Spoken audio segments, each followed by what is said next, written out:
में आते रहे और यहाँ की जो चीजें दिखाई जा रही हैं, यहाँ की जो योजनाएं बताई जा रही हैं, उन पर लाभान्वित होते रहे और सबका श्रेय माननीय मुख्यमंत्री महोदय का मार्गदर्शन, उनके कृपालु लेखनी और उनकी जन कल्याण की नीतियों के तहत ये सब हमें नसीब हो रहा है। एक बार फिर जोरदार तालियां बजाइएगा आप। क्या बात है। मंच की शोभा बढ़ा रहे मान्यवर श्री जयप्रकाश दलाल जी, कृषि एवं किसान कल्याण मंत्री महोदय, मत्स्य पालन मंत्री महोदय, पशुपालन मंत्री महोदय, विधि मंत्री महोदय, आपका भी स्वागत अभिनंदन। श्री सोमवीर सांगवान जी विधायक महोदय, आपका स्वागत अभिनंदन है। और हमेशा जन जन तक इस सरकार की नीतियों को पहुंचाने के लिए हमेशा मार्गदर्शन देते रहे मान्यवर शिवम प्रकाश धनखड़ जी, state president Bharatiya Janata party, आप यहाँ पधारे हैं। जोरदार तालियां इनके लिए बजाइएगा आप। Shri Somvir Sangwan ji, Shri Ghanshyam Das Saraf ji, Shri Dharmvir Mirzapur ji, Shri Shravan Kumar Garg ji, chairman Haryana Gau Aayog, madam Amneet P Kumar IAS, commissioner secretary animal husbandry, आप भी तशरीफ फरमा। Shri K Makrand Pandurang IAS, deputy principal secretary to honourable chief minister, Shri Rakesh Kumar ji, Arya IPS inspector general doctor Vinod Kumar ji, Shri Virendra Singh Lohra ji, general director general animal husbandry doctor L Shriranga ji, Shri Jaivir Singh ji IAS special secretary, madam Preeti IAS, Shri Deepak Ahlawat ji IPS, Shri Puranmal Yadav ji vice chairman, Shri Sukhwinder Mandi ji ex MLA साहब, श्री सत्येंद्र परमार जी जिला भाजपा के अध्यक्ष महोदय, श्री मनदीप डालवास जी chairman जिला परिषद, श्री बख्शीराम जी chairman municipal council और अन्य जो महानुभाव इस समय मंच की शोभा बढ़ा रहे हैं, आप सबका स्वागत है, अभिनंदन है। और जोरदार तालियां बजाकर आप अपनी उपस्थिति का इजहार करते हुए उनके स्वागत में कोई कमी न रहे। आइए एक बार फिर जोरदार तालियां बजाएं। मैं मान्यवर श्री जेपी दलाल जी से आग्रह करूंगा कि माननीय मुख्यमंत्री महोदय और अन्य अतिथियों से आग्रह करें कि इस आयोजन का दीप प्रज्वलन कर हम सबके लिए कल्याणमयी मार्ग प्रशस्त करने का हमें आशीर्वाद दें। मान्यवर श्री जयप्रकाश दलाल जी माननीय मुख्यमंत्री महोदय से आग्रह करें और अन्य सभी महानुभाव।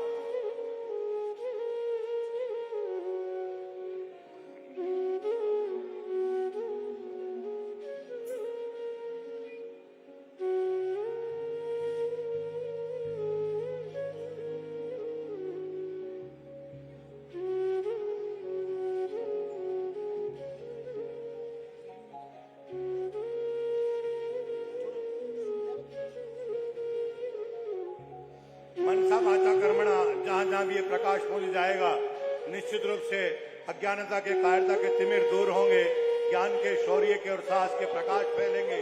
मां शारदे के चरणों में ये नमन। या कुंदेन्दु तुषार हार धवला, या शुभ्र वस्त्राभृता, या वीणा वरदंड मंडित कराहा, या श्वेत पद्मासना, या ब्रह्मचित शंकर प्रभृति देवई सदा वंदिता, सा मां पातु भगवती सरस्वती निश्चित।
रोशनी औरों को भी अता हो तो बात है, कुछ रोशनी औरों को भी अता हो तो बात है, खुद अपने घरों को चरागा किया तो क्या।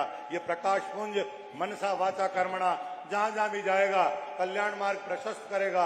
इसी संकल्प के साथ मां शारदे के समक्ष ये दीप प्रज्वलन हुआ है और आज के इस समारोह के सम्मान सूचक स्मृति चिन्ह देने के लिए मैं इस आयोजन के सूत्रधार कहिए, जिन्होंने हरनिशं सेवामय की भावना से कार्य करते हुए 3 दिन का ये शानदार उत्सव हम सबके लिए सजोया है, आदरणीय श्री जयप्रकाश दलाल जी माननीय मंत्री महोदय, कृपया आप मुख्यमंत्री महोदय श्री मनोहर लाल जी को सबसे बड़े विश्व के जो गो सेवक, गो भक्त, गो पालक हैं, आनंद कंद श्री कृष्ण जी के स्वरूप को यहाँ स्मृति चिन्ह के रूप में आप सब जोरदार तालियां बजाकर इस भेंट में आपको स्वीकार शामिल कीजिएगा। तालियां बजाइए आप जोरदार। ये आप सबकी तरफ से भेंट को माननीय मुख्यमंत्री महोदय ने स्वीकार किया है और प्रदेश के भाजपा के अध्यक्ष महोदय श्री ओम प्रकाश धनखड़ जी को भी यह स्मृति चिन्ह। आज जिंदगी ये उत्साह के क्षण हमें याद रहेंगे और हम अपने आप को बहुत ही धन्य समझेंगे। आइए कार्यक्रम को आगे बढ़ा रहा हूं और आग्रह कर रहा हूं doctor BS Lohra ji, director general animal husbandry and dairy, कृपया आप आएं और माननीय मुख्यमंत्री महोदय का और अन्य अतिथियों का स्वागत करें। मान्यवर डॉक्टर BS लौहरा जी।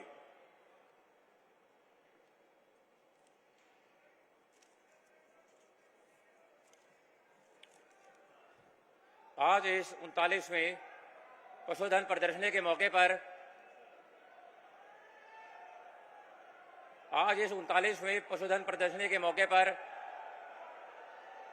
परम आदरणीय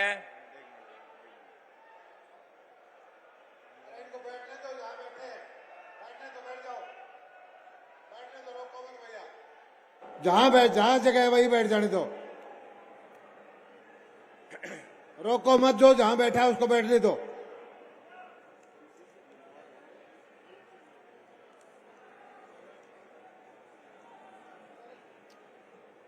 आज इस 39वीं पशुधन प्रदर्शनी के मौके पर मैं परम आदरणीय मुख्यमंत्री हरियाणा श्री मनोहर लाल खट्टर जी का तहे दिल से स्वागत करता हूं। वह आभार प्रकट करता हूं कि मुख्यमंत्री जी ने अपने अति व्यस्त दिनचर्या में से अपना कीमती समय निकालकर यहां आकर पशुपालकों का व विभाग का मनोबल बढ़ाया। माननीय पशुपालन एवं डेयरी मंत्री श्री जयप्रकाश दलाल जी, जिनके नेतृत्व में ये पशुधन प्रदर्शनी का आयोजन किया गया, वह विभाग ने दिन चौगनी रात चौगनी उन्नति की है, उनका मैं स्वागत करता हूं। मैं ये खास तौर पर यहाँ उल्लेख करना चाहूँगा कि मुख्यमंत्री जी व मंत्री जी के नेतृत्व में हरियाणा ऐसा पहला राज्य था जिसने लंपी स्किन डिजीज पर बहुत ही कम समय पर 17 से 18 लाख सारे गौवंश का टीकाकरण करके और बहुत कम समय में कंट्रोल कर लिया था। ये पूरे देश में हरियाणा पहला राज्य था जिसने जल्दी से जल्दी लंपी स्किन डिजीज पर कंट्रोल किया था। माननीय श्री ओम प्रकाश धनखड़ जी, अध्यक्ष बीजेपी हरियाणा, माननीय कमल गुप्ता जी, मंत्री अर्बन लोकल बॉडीज, माननीय सोमीर सांगवान जी, MLA चरखी दादरी, माननीय श्रवण कुमार गर्ग जी, अध्यक्ष गौ सेवा आयोग हरियाणा, माननीय धर्मवीर मिर्जापुर जी, अध्यक्ष HLDB हरियाणा, वह यहाँ उपस्थित अन्य गणमान्य नेतागण, इसके अलावा पशुपालन एवं डेयरी विभाग के आयुक्त एवं सचिव श्रीमती अमनीन कुमार जी, मुख्यमंत्री जी के अतिरिक्त प्रिंसिपल सेक्रेटरी श्री पांडुरंग जी, यहाँ उपस्थित अन्य अधिकारी साहिबान का मैं स्वागत करता हूं। इसके अलावा यहाँ जिन्होंने आकर पशुपालकों ने जो यहाँ पशु लाए, जो विभाग व कंपनियों ने यहाँ स्टॉल लगाए, जिन दर्शकों ने यहाँ इसमें भाग लिया, मीडिया के बंधु, वह जो भी इस पशुधन में आए, उन सभी का तहे दिल से स्वागत करता हूं। धन्यवाद। धन्यवाद मान्यवर डॉक्टर BS लौहरा जी, आपने माननीय मुख्यमंत्री महोदय का और अन्य अतिथियों का स्वागत किया है, इसके लिए हम आपके बहुत बहुत आभारी हैं। मेरी सबसे विनती है कि जो भी वक्ता यहाँ से अपना उद्बोधन दे उनके लिए तालियां जरूर बजा दीजिएगा, ताकि आदरणीय श्री जयप्रकाश दलाल जी की जो मेहनत है वो साफ नजर आए। मैं अब आग्रह कर रहा हूं कार्यक्रम को आगे बढ़ाते हुए ऐसी विभूति से जो कि कृषि और किसान की हर नब्ज को बखूबी जानते हैं, जो भारतीय किसान मोर्चा के भाजपा के राष्ट्रीय अध्यक्ष भी रहे हैं, कृषि मंत्री भी रहे हैं और आज पूरे हरियाणा प्रदेश में भारतीय जनता पार्टी के प्रत्येक कार्यकर्ता, प्रत्येक सेवक को एक सूत्र में पिरोते हुए हरियाणा प्रदेश की तरक्की में बहुत योगदान दे रहे हैं।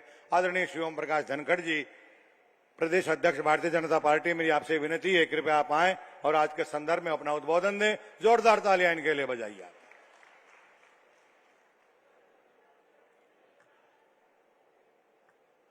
मेरे सामने उपस्थित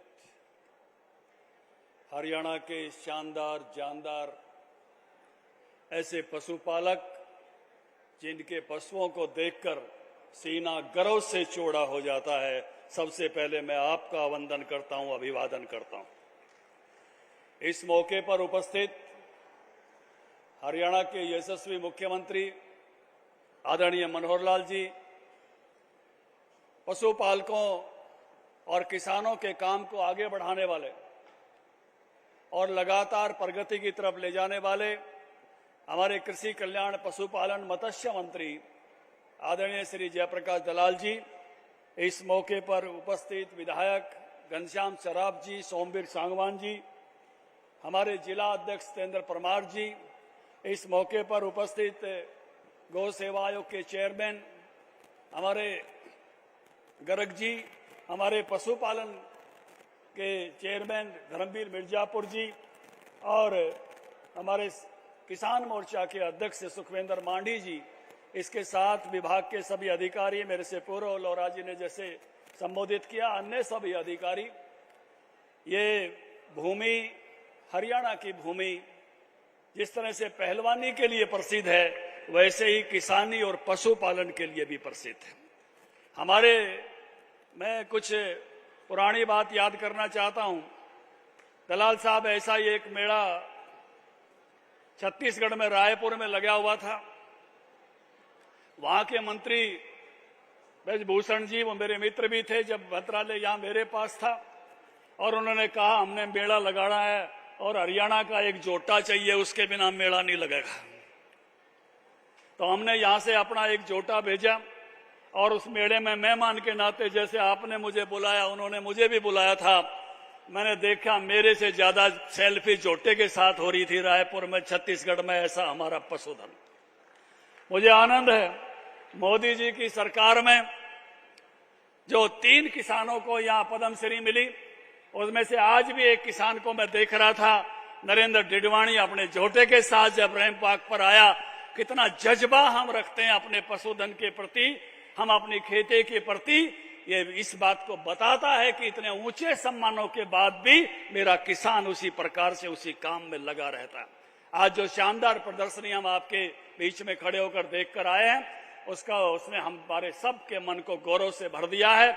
आज हरियाणा का दूध प्रतिदिन प्रति पशु 8 किलो है। सपना है कि हम इसको दुनिया के और राज्यों से, देशों से तुलना करें। ये कोई अच्छा लेवल नहीं है। इजराइल का 30 लीटर प्रतिदिन प्रति पशु है। न्यूजीलैंड, ऑस्ट्रेलिया 15-16 लीटर पर है। दलाल साहब जाके आए थे, मैं भी जाके आया था, उबराबा ब्राजील, वो हमसे और भी ज्यादा ऊंचे पर है। आपसे मैं निवेदन करना चाहता हूं, प्रार्थना करना चाहता हूं, हरियाणा सरकार ने इनाम देने में, आपको बढ़ावा देने में मेले लगाकर और सब तरह से कोई कसर नहीं छोड़ रखी। हम ये संकल्प लें कि हम दूध के मामले में और आगे बढ़ेंगे, और ऊंचे बढ़ेंगे। देश में तो पहला नंबर बनेंगे ही बनेंगे, लेकिन दुनिया के और मुल्कों से हम टक्कर लेके दिखाएंगे। जिस प्रकार से मेडल हम लेके आते हैं ओलंपिक में, ऐसे दूध के मामले में भी हम सर्वोच्च राज्य अपने राज्य को बनाएंगे। मुख्यमंत्री जी ने भी साझी डेयरी की कल्पना की है, गौ सेवा आयोग का बजट बढ़ा दिया है।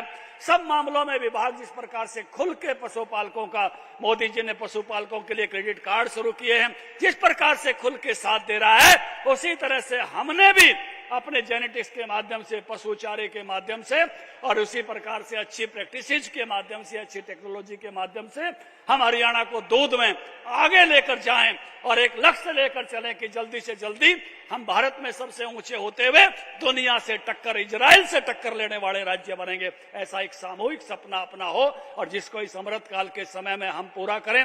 मुझे खुशी है कि एक प्रोजेक्ट शुरू जो लुवास में किया था, आज उसके परिणाम आने लगे हैं। वाइस चांसलर साहब ने मुझे बताया कि सैरोगेसी से, जो एम्ब्रियो टेक्नोलॉजी से साधारण गाय में भी अच्छी गाय का बीज रख के और उससे हम अच्छी गाय का बछड़ा ले सकते हैं, बछड़ी ले सकते हैं। ऐसे 10 बछड़े बछड़ियां उत्पन्न हो चुके हैं। इसके लिए मैं बधाई देता हूं विश्वविद्यालय को भी और दलाल साहब को भी और मुख्यमंत्री जी को भी।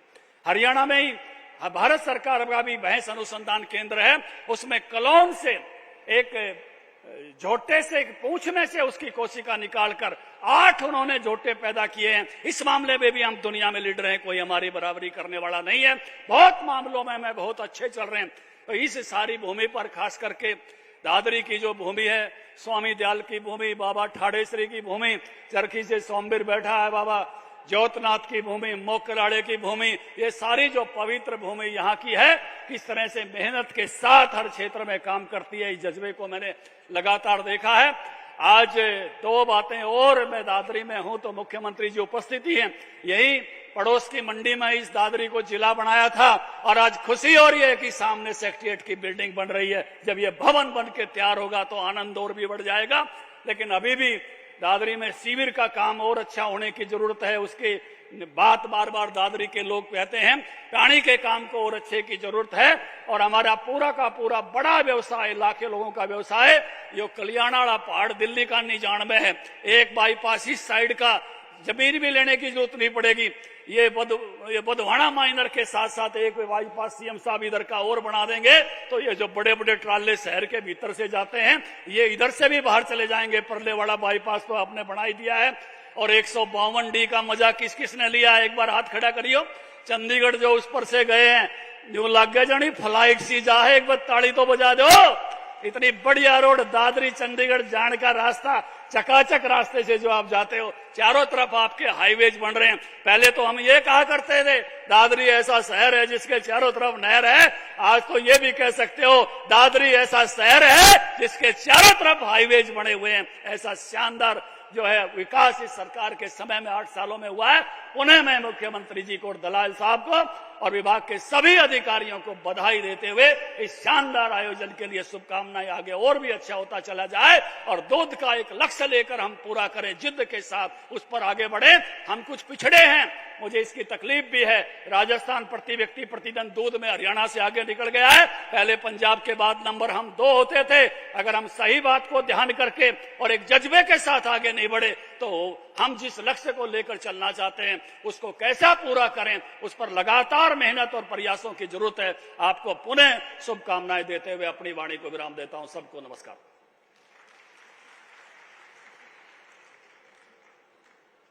धन्यवाद मान्यवर श्री ओम प्रकाश धनखड़ जी। आज आपने एक नई बात यहाँ के लोगों को बताई है। जहाँ पहले नहर की बातें थी, वहाँ दादरी ऐसा शहर है जिसके चारों तरफ हाईवे की लहर है। ऐसी बात ये खुशी की बताइए। इनके लिए धन्यवाद के स्वरूप तालियां बजाइए। और अब तालियों में इजाफा और हो जाएगा जिस शानदार गीत पर 3 दिन से यहाँ की जनता जनार्दन, यहाँ के पशुपालक, यहाँ के किसान झूम रहे थे। वो गीत एक बार फिर आप सबकी फरमाइश पर, रामकेश जी जो के फिल्म सेंसर बोर्ड के मेंबर भी रहे हैं, पूरे विश्व के यशस्वी नेता, भारत के यशस्वी प्रधानमंत्री महोदय जिन्हें की कृपा से जिनको वो बोर्ड का मेंबर भी बनाया गया था, बहुत अच्छी लेखनी है। पशुपालक का गीत वो आपके सामने, इनकी जोरदार तालियों से स्वागत कीजिएगा, अभिनंदन कीजिएगा इनका।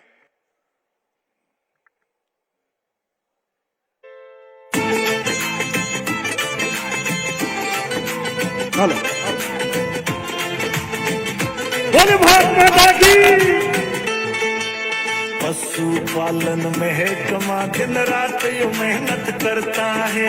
मुर्रा लागी नंबर 1 पे दूध के टैंक यो भरता है। सारी मिलके सेवा कर रे, बोले इनका काम रे। जोरदार ताली बजाइए। हरियाणा पशुधन का दुनिया में हो रहा नाम रे। हरियाणा पशुधन का दुनिया में हो रहा नाम रे। हरियाणा पशुधन का दुनिया में हो रहा नाम रे।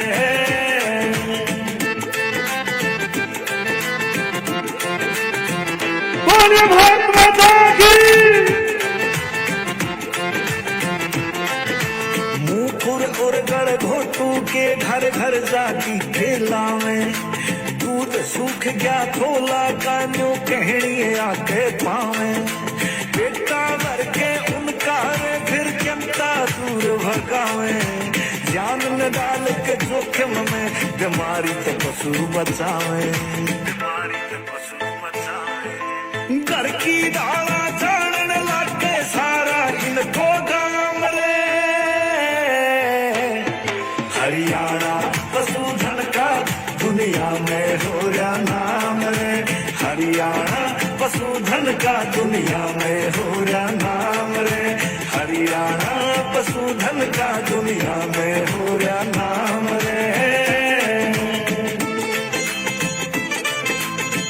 एक बार दोनों हाथ उठा करके तालियां बजाएंगे, बोलिए भारत माता की।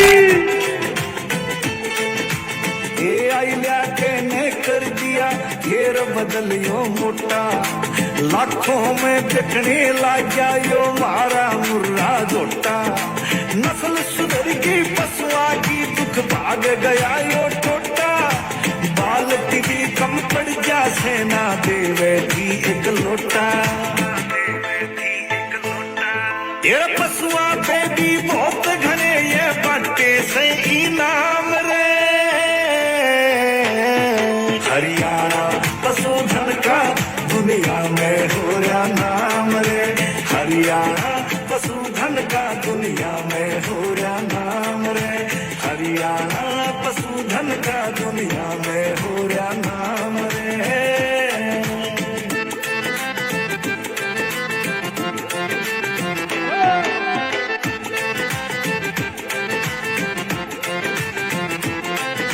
महकमे का करे सहयोग या हरियाणा सरकार, पशुपालन मंत्री भी रहते सेवा में हरदम तैयार, और समय समय पे मुख्यमंत्री भी करते सोच विचार, बजट की कमी रही ना चाहे कितना हो जा भार,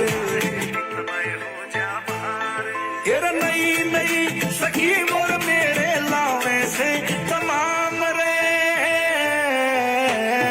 हरियाणा पशुधन का दुनिया में हो रहा नाम रे, हरियाणा पशुधन का दुनिया में हो रहा नाम रे, हरियाणा पशुधन का दुनिया में हो रहा नाम रे।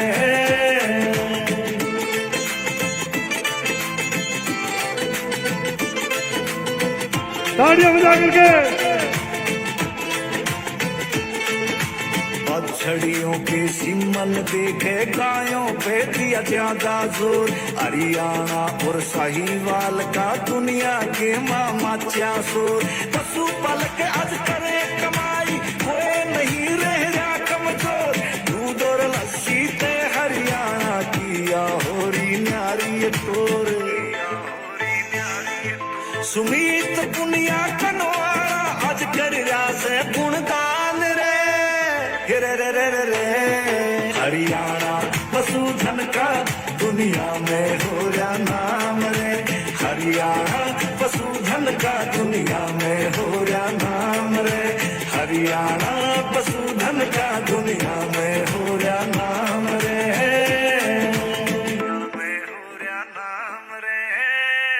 एक बार सीधे हाथ उठा करके जयकार लगाएंगे, बोलिए भारत माता की। धन्यवाद। जिस प्रकार का उत्साह इस गीत में था वैसे उत्साहपूर्वक तालियां आपकी बजी नहीं है। एक बार माननीय मुख्यमंत्री महोदय को ये बताइएगा कि 3 दिन से आपने कितना आनंद लिया है और कितना लाभ लिया है, और इसके पीछे जो दिमाग रहा, जो मेहनत रही है। आप सबके चहेते आदरणीय कृषि मंत्री महोदय श्री जयप्रकाश दलाल जी, मेरी उनसे विनती है कृपया आप आए और आज के संदर्भ में अपना उद्बोधन दें। जोरदार ताली आप इनके लिए भी बजाइएगा।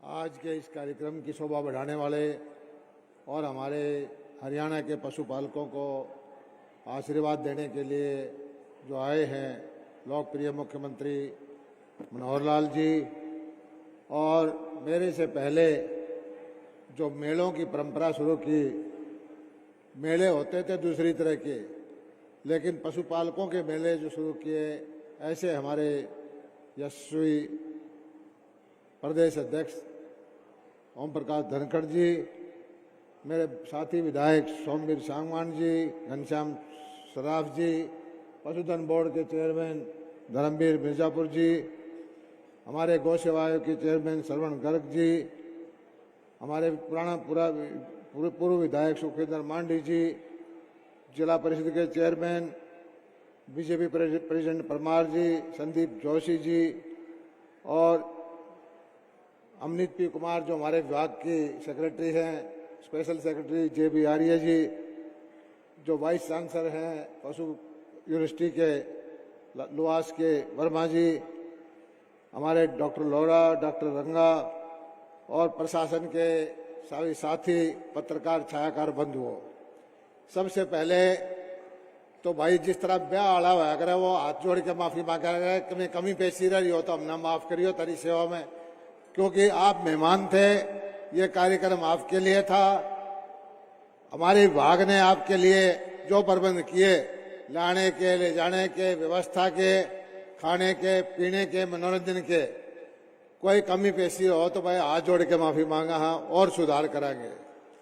हमें तो खुशी ये है कि हमारे क्षेत्र के, हमारे प्रदेश के किसान, 2 मेले लगे थे, एक हिसार के अंदर कृषि का मेला, यहाँ मेला लगा था पशुपालन का, और दोनों मेलों में 3 दिन में लाखों आदमी आए, और जो हमारे हरियाणा की जान है किसान और पशुपालक, हमने उनकी सेवा में कोशिश की है कि मिलजुल करके उनकी सेवा करें, उनकी आमदनी बढ़ाएं, और जो नई चीजें आई हैं, जो नई योजनाएं हैं, नई तकनीक है, वो किसान तक हम पहुंचाएं। हमारे चाहे वो गाने के माध्यम से भी तकनीक पहुंचाई है, प्रदर्शनी के माध्यम से भी नई चीजें दिखाई हैं, क्या क्या चीज पशुपालक में आ रही है, और इसका लाभ आप उठाएं। भारत के प्रधानमंत्री नरेंद्र मोदी जी का एक ही लक्ष्य है कि गांव की समृद्धि आए, किसान की आमदनी बढ़े, किसान और पशुपालक समृद्ध हो, और उसी दिशा में हरियाणा सरकार काम कर रही है। मैं सबसे पहले तो हमारे मुख्यमंत्री, जो हमारे खजाना के मंत्री भी हैं, जो बजट में आपने जो मेहरबानी की है किसानों पे, पशुपालकों पे, जो इतनी ज्यादा राशि बढ़ाई है, मैं आपका धन्यवाद अदा करता हूं। और विशेष करके गौ सेवा के लिए, आयोग के लिए 40 करोड़ से बढ़ा करके 10 गुना 11 गुना बजट कर दिया। अब आने वाले वक्त में भरोसा है कि किसानों को जो एक तकलीफ थी, बेसहारा पशुबंध से उनकी फसलें उजड़ जाती थी, रात रात वो सोते नहीं थे, तो उसमें बहुत ज्यादा सुविधा मिलेगी। और हमारे गौ सेवा आयोग के चेयरमैन की नीति है कि 22 के 22 जिलों में एक गोवन बने, जहां पंचायतों की जमीन है उसमें बना करके इनको ठहरने की, इन पशुओं को व्यवस्था हम बनाएं। बहुत सारी योजनाएं हैं। मैं बताता हूं कि हरियाणा अकेला प्रदेश है 8 लाख से ज्यादा जिसने पशुओं का बीमा किया है। 100 करोड़ रुपए में हमने बीमा किया, SC/BC के भाइयों, SC के भाइयों का 25 रुपए में किया, और लगभग 54 करोड़ रुपए आपको जोखिम के पशु आपकी मृत्यु हो जाती थी उसके हमने दिए हैं।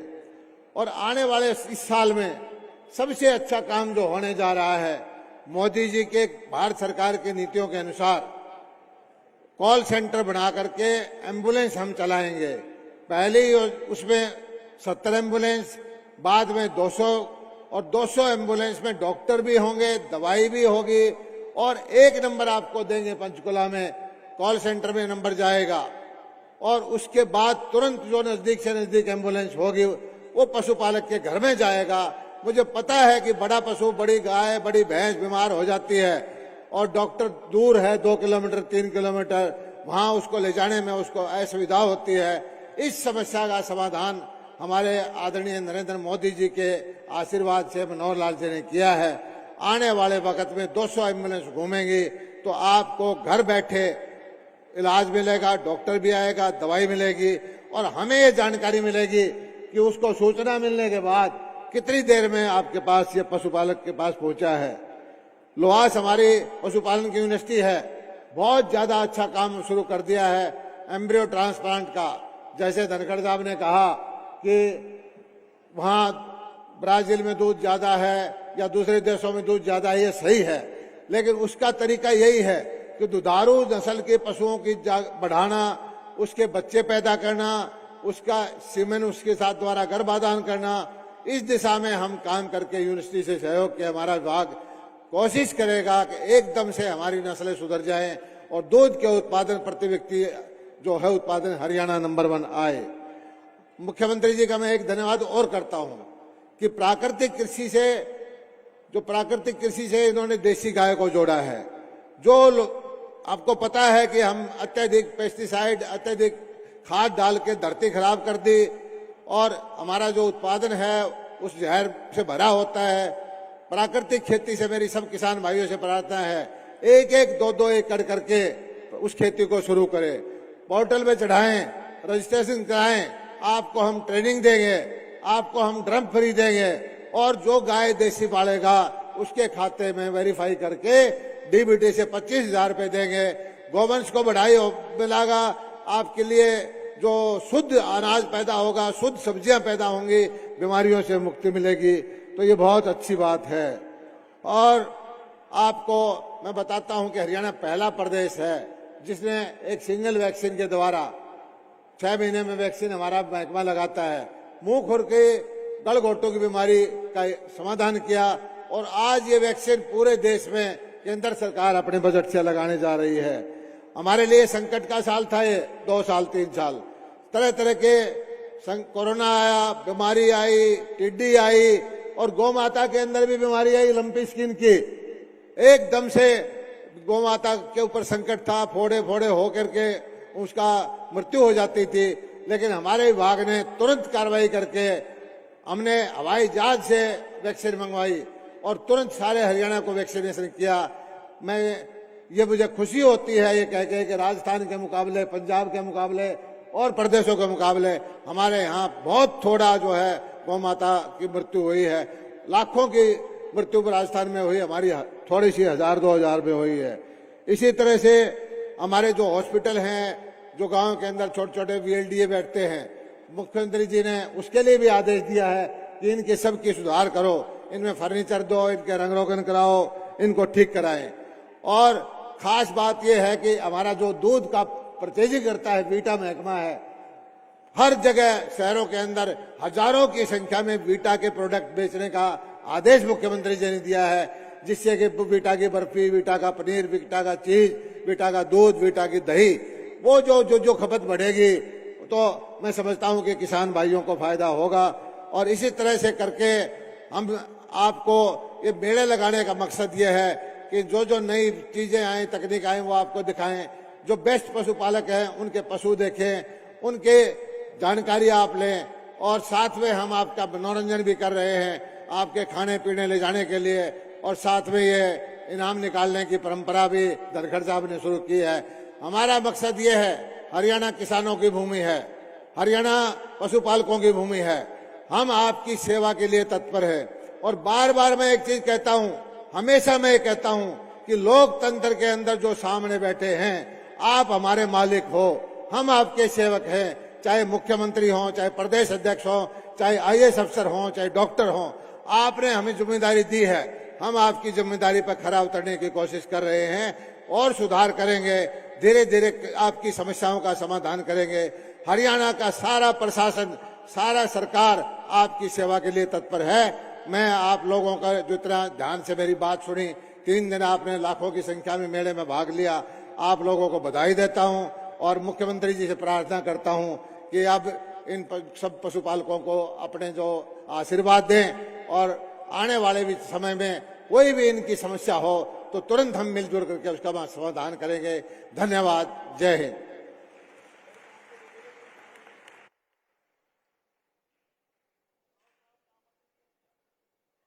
नहीं सर, यहाँ की जो जनता जनार्दन है वो जोरदार करतल ध्वनि के माध्यम से ऐसे निष्णात, निर्भीक, नीतिवान, निपुण मुख्यमंत्री महोदय को जोरदार तालियों से आप उनको आमंत्रित कीजिएगा अपने संबोधन के लिए। जो कृषक रहे हैं इसलिए आपकी बात को जानते हैं, जिनकी नीतियों की और उनके क्रियान्वयन की प्रशंसा माननीय प्रधानमंत्री महोदय ने एक बार नहीं अनेकों बार सार्वजनिक मंचों पर की है, ऐसे मान्यवर मुख्यमंत्री महोदय अपना आशीर्वाद देने के लिए पधारे हैं। जोरदार तालियां बजाइए इनके लिए। से पता लगेगा कि आप भारत राज्य हुए कि नहीं हुए। अगर तालियां नहीं बजाई तो हम समझोगे कि आप पूरे राज्य नहीं हो। बोलो भारत माता की। भाई आपकी जय में मजा नहीं आया। एक बार ये जय ऐसी होनी चाहिए कि चंडीगढ़ भी पहुंच जाए और दिल्ली भी पहुंच जाए। बोलेंगे बोलो भारत माता के, भारत माता के। धन्यवाद। मंच पर विराजमान हमारे भारतीय जनता पार्टी के प्रदेश अध्यक्ष और पूर्व में रहे कृषि मंत्री, पशुपालन मंत्री श्री ओम प्रकाश जी धनखड़, और जिनके नेतृत्व में आज ये सारा कार्यक्रम पशु मेला हो रहा है, हमारे पशुपालन मंत्री, कृषि मंत्री श्री जेपी दलाल जी, यहां उपस्थित हमारे विधायक श्री सोमवीर सांगवान जी, श्री घनश्याम सराफ जी, गौ सेवा आयोग के चेयरमैन श्री श्रवण गर्ग जी, श्री सत्येंद्र परमार जी, श्री धर्मवीर मिर्जापुर जी, श्री सुखेंद्र मांडी जी, श्री संदीप जोशी जी, श्री मनदीप डालावास जी जो चेयरमैन हैं जिला परिषद के, श्री बख्शीराम सैनी जी जो नगर परिषद के अपने चेयरमैन हैं, डिप्टी प्रिंसिपल सेक्रेटरी मेरे साथ श्री के.एम. पांडुरंग जी,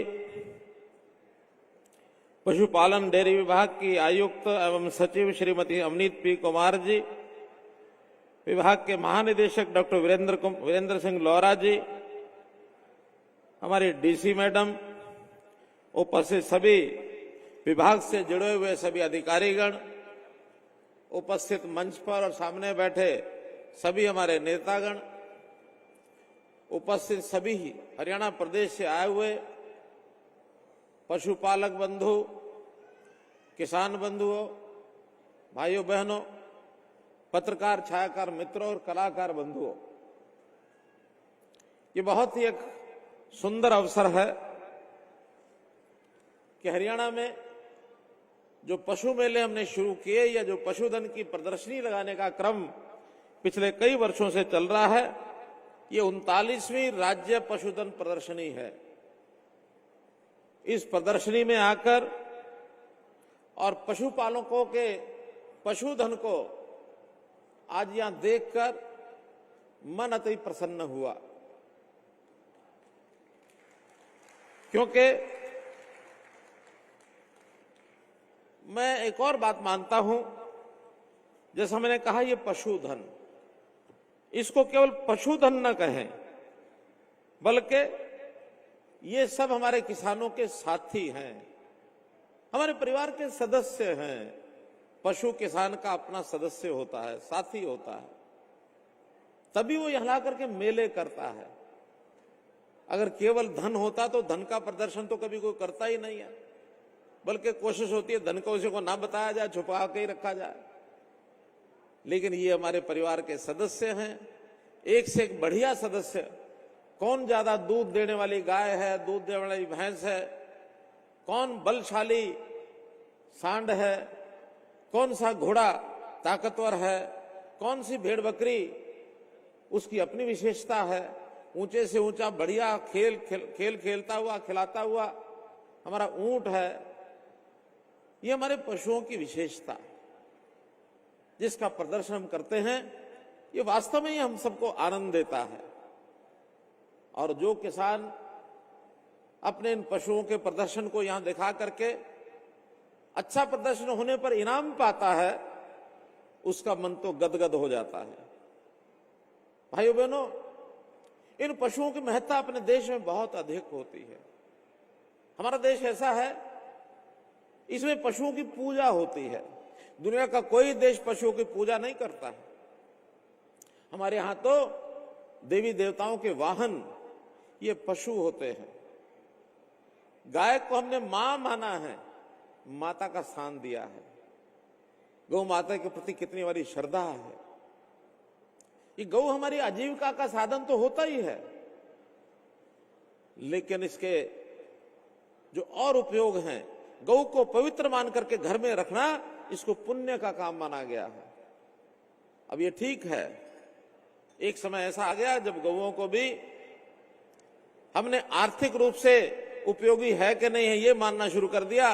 पहले गाय के बैल होते थे, खेती में काम आते थे, लेकिन जब से ये ट्रैक्टर आ गए, मशीनें आ गई, हमने बैलों को छोड़ दिया और ये मान लिया अब गौ शायद हमारे काम की नहीं रही। ऐसा मन का विचार जो बन गया, ये कोई अच्छा विचार नहीं है।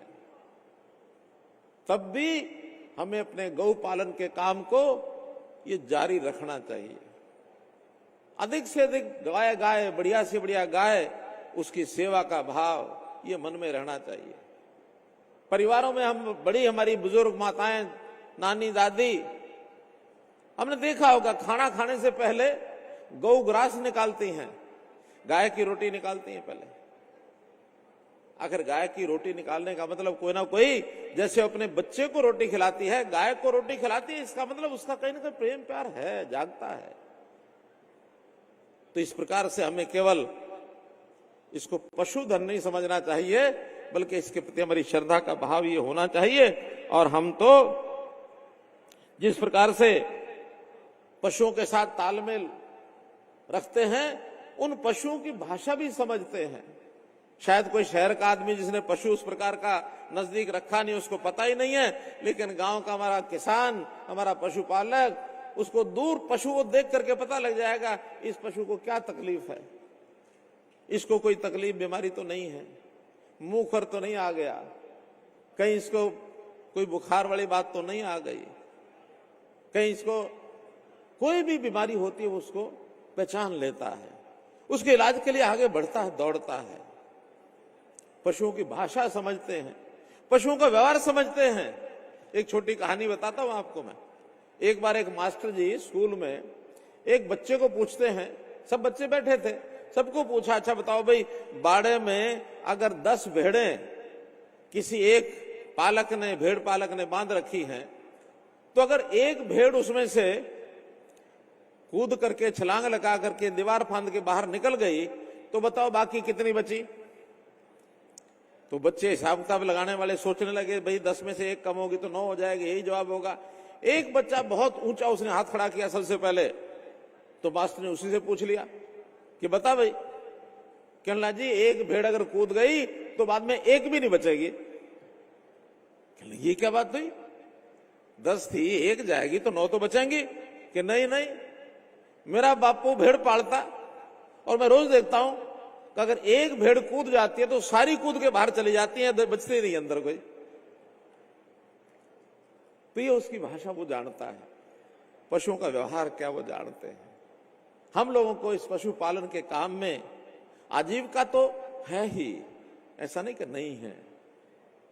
हमें इसका दूध भी प्राप्त होता है।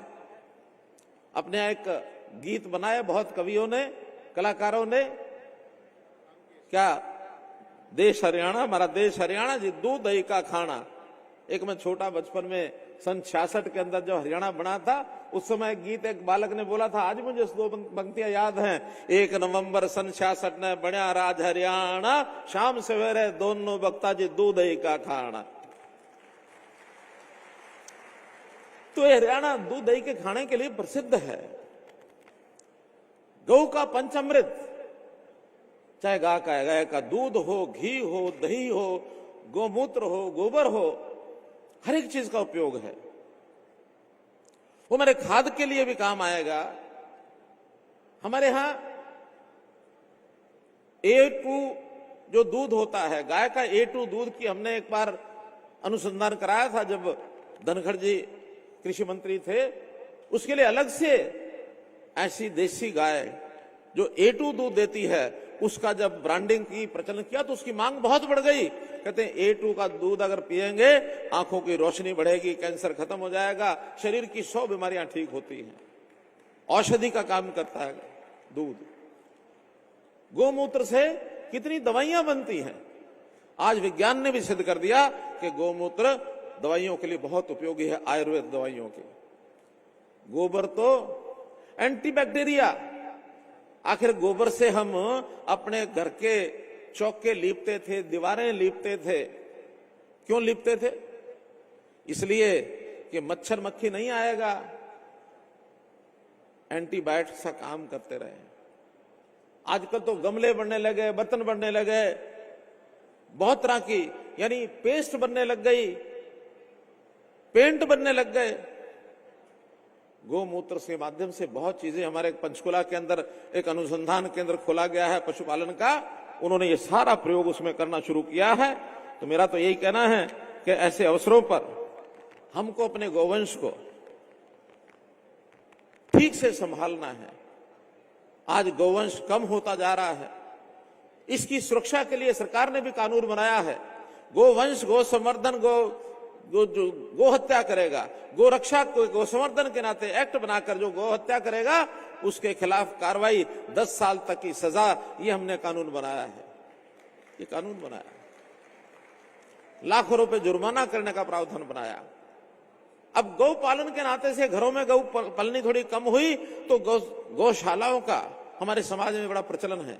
हरियाणा में 632 गौशालाएं हैं इस समय, और उन गौशालाओं के संभाल के लिए हमने गौ सेवा आयोग बनाया हुआ है। शरण गर्ग जी इनको अध्यक्ष बनाया हुआ, उसका पूरी टीम है, सब जिलों में टीम है। एक बात ध्यान में आई कि बहुत से गौवंश की, चाहे वो बछड़े हैं चाहे वो गौएं हैं, उनको लोग छोड़ देते हैं, दूध नहीं देती तो छोड़ करके सड़कों पर जब आते हैं, बेसहारा गौवंश एक्सीडेंट करते हैं, पनिया खाते हैं। बड़ी कई बार दुविधा मन में होती थी कि इसका कैसे हल निकाला जाए।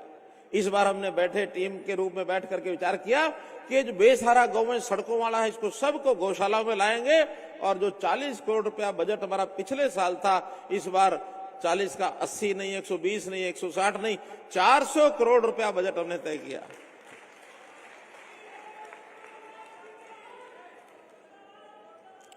और इसमें गौशालाओं को उन्हीं को ज्यादा देंगे जो बेसहारा गौवंश को पकड़ने का काम हमारी नगर पालिकाएं, हमारे ग्राम विकास, पंचायती राज संस्थाएं वो करेंगी, लेकिन उसकी सेवा करने का काम जो गौशालाएं अपने जिम्मे लेंगे, या कुछ नई संस्थाएं पंचायती अगर उनको जगह चाहिए वो जगह भी उनको देंगे ताकि गौशालाएं बनाएं, और भरपूर अनुदान उनको देंगे ताकि उनके चारे का खर्च ये सब उनको दिया जा सके।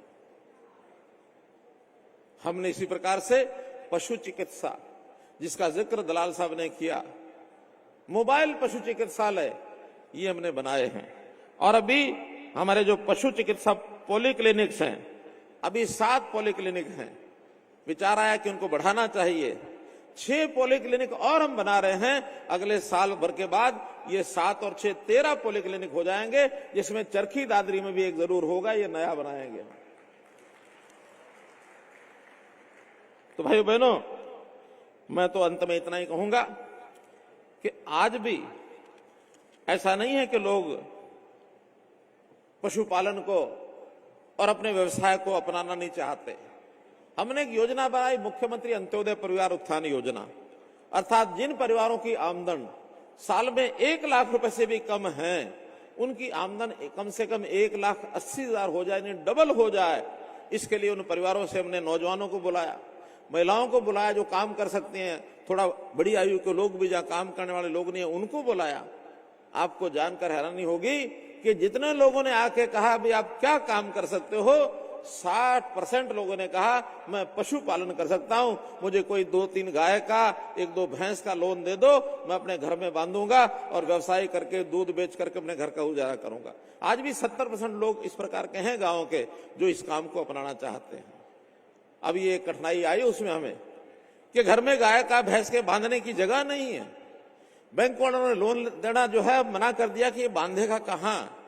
इस साल के बजट में हमने एक नई योजना बनाई है कि हम हर गांव में पंचायती जमीन पर सांझा डेयरी नाम से एक प्रोजेक्ट बनाएंगे कि पंचायत की जगह होगी, उसके अंदर एक शेड बनाएंगे, जिसने अपनी गाय भैंस आके बांधनी है बांधो, सेवा करो, शाम को सवेरे दूध निकाल करके बेचो। हम सांझा डेयरी कार्यक्रम शुरू करेंगे। कोऑपरेटिव डिपार्टमेंट, हमारा सहकारिता विभाग इस काम को करेगा। 1 अप्रैल से उस योजना को लॉन्च करेंगे और गांव में जो लोग इस प्रकार के हैं जिनके पास जगह नहीं है, 2 पशु, 3 पशु, 1 पशु, जितना भी लोन लेना चाहेंगे उनको देंगे। अगले साल में हम चाहते हैं ऐसे परिवार, अभी 7 लाख परिवार ऐसे हैं जिनकी आय 1 लाख रुपया साल से कम है, जिसमें से 80,000 लोगों की एप्लीकेशन तो हमने मार्क कर दी है बैंकों को, इनको लोन दे दो, काफी को दे दिया, बाकी चल रहा है। अगले इस साल में 2 लाख परिवारों को और हम लोन देंगे। बैंकों से बात हो गई है कि हम पशु के लिए, पशुपालन के लिए या अन्य कोई काम करने हैं, ऐसे 2 लाख परिवारों के लिए 2000 करोड़ रुपया हम रिजर्व रखते हैं, उनको सबको देंगे, सबको देंगे। गरीब आदमी है, अगर उसके पास गारंटी देने के लिए कुछ नहीं है तो सरकार उसकी गारंटी लेने के लिए तैयार है। एक अनुभव और हमारा है कि जितने आदमी को छोटे लोन दिए जाते हैं, वापस करने में बड़े बड़े लोग तो हेराफेरी कर जाते हैं, कंपनियों वाले लोग, बड़े व्यापारी देते हैं, वापस करते हैं, नहीं करते हैं, 6-8 महीने, 6-8 साल में कभी ना कभी फेल होकर खड़े हो जाते हैं। लेकिन जो छोटा आदमी लोन लेता है, ये छोटी छोटी किस्त कमाई में से साथ साथ देता है, ये डिफॉल्टर नहीं होता है, डिफॉल्टर नहीं होता है। अभी कुछ दिन पहले मैंने ऐसे लोग जो प्रधानमंत्री ने एक योजना बनाई थी, रेडी फड़ी लगाने वाले, छोटे खोमचा लगाने वाले, ऐसे लोग 10,000 रुपए का उनको लोन गवर्नमेंट की गारंटी पर दे दो, हमने दिए। हरियाणा के अंदर लगभग ऐसे 27-28,000 लोगों को लोन दिए हुए हैं। एक दिन उन सबसे टेलीफोन करके, एक टेलीफोन की व्यवस्था होती है कि सबको जोड़ लिया जाता है, जैसे मैं यहां से बोल रहा हूं ऐसे वो सब लोग सुन लेते हैं और बाद में फिर कुछ लोगों से मैं बात करता हूं।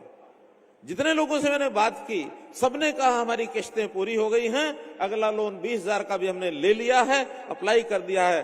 केवल एक आदमी, 3 लोगों मुझे मिला, कहने लगे मेरा रेडी का एक दिन सामान खराब हो गया था, मुझे 4,000 रुपए का घाटा पड़ गया, मुझे उस दिन रेडी बंद करनी पड़ी, मेरी मदद करो। हमने डिप्टी कमिश्नर को कहा सबसे पहले जाके इसकी मदद करो, दोबारा इसकी रेडी लगवाओ, दोबारा लगवाओ। आखिर रोजगार करना, लोग अपनी कमाई करके अपने आप को ऊपर उठाएं, किसी के आगे हर समय हाथ फैलाना ये अच्छी बात नहीं है, अच्छी बात नहीं है। हमारा हाथ सबका यूं रहे, अच्छी बात नहीं। हमारे जीवन में ऐसा समय आए जब ये हाथ यूं रहने के बजाय यूं हो जाए, किसी की मदद हम भी कर सकें, ये स्वभाव मन में चाहिए, स्वाभिमान ये जागना चाहिए। तो भाई बहनों, आप पशुपालन करो, आप कोई और व्यवसाय खेती से जुड़ा हुआ करो, खुम्बी का फार्म लगाओ, आप मधुमक्खी का फार्म लगाओ, आप फूलों की खेती करो, आप कोई फूड प्रोसेसिंग के छोटे मोटे धंधे में आ जाओ, आप एफपीओ बनाओ, आप खेती में जो हमारी प्राकृतिक खेती है उसको अगर धारण करो, पानी को बचाने के लिए माइक्रो इरिगेशन का उपयोग करो। जो काम किसान, जो काम पशुपालक करना चाहता है, उसको कहीं कठिनाई आती है, उस कठिनाई को हटाने के लिए, दूर करने के लिए हमेशा आपकी ये सरकार ये हमेशा तैयार है। आप हमको संदेश भेजिए, आपको मदद करेंगे। बहुत बहुत धन्यवाद, बहुत बहुत आभार।